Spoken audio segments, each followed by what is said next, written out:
মহানগৰীৰ ৰাজপথত উদ্ভণ্ডালি কৰা যুৱক যুৱতীক আটক কৰা হৈছে। সিগাৰেট সেৱন কৰি ৰাজপথত নাচ গানত মজগুল এই যুৱক যুৱতী।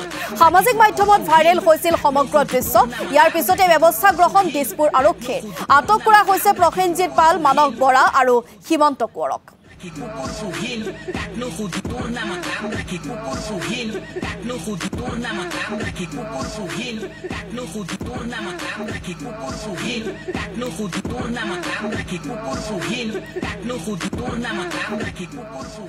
মানে এই ভিডিঅ'টো আজি ধৰক কেইদিনমানৰ পৰা ছ'চিয়েল মিডিয়া বা আপোনালোকৰ ছেটেলাইট চেনেলবিলাকত আহি আছিলে।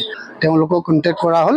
যোৱাকালি প্ৰসেনজিৎ আৰু সেই আপোনাৰ মানস আহিলে আৰু আজি আমি সেই লেডিগৰাকী আপোনাৰ প্ৰতিমা বৈশ্য আৰু এই যোনে ভিডিঅ'টো কৰিছিলে তেওঁলোকৰ সেই ডান্সিং এক্টৰ সেইটো আমাৰ সীমান্ত কোঁৱৰ বুলি তেখেত নিজে আহিলে।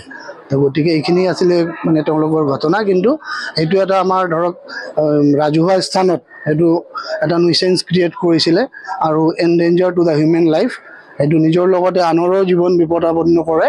সেইকাৰণে তেওঁলোকক এজ পাৰ ল আমি যিখিনি কৰিব লাগে সেইকাৰণে তেওঁলোকক থানালৈ মতা হৈছে। গুৱাহাটী যান বাহন আৰক্ষীৰ ফালৰ পৰা আমাৰ এটা আপোনালোকৰ জৰিয়তে ৰাইজক তথা অভিভাৱকসকলক এটা বিনম্ৰ অনুৰোধ আছে তথা ৰিকুৱেষ্ট আছে যে তেওঁলোকে যাতে তেওঁলোকৰ সন্তান সন্ততিসকলক এই বিষয়ে অকণমান শাসন কৰে আৰু এনেকুৱা ধৰণৰ এক্ট যাতে ৰাজহুৱা স্থানত তেওঁলোকে কৰিবলৈ তেওঁলোকক মানা কৰে। আৰু আপোনালোকেও যদি কেতিয়াবা কাৰোবাক দেখা পায় আপোনালোকে সেইটো লফুলিটো আমাক আপোনালোকে জনাব আৰু নিজেও পাৰিলে আপোনালোকে কাউন্সিলিং কৰিব নিজৰ ভাই ভনী বা যোন থাকে আৰু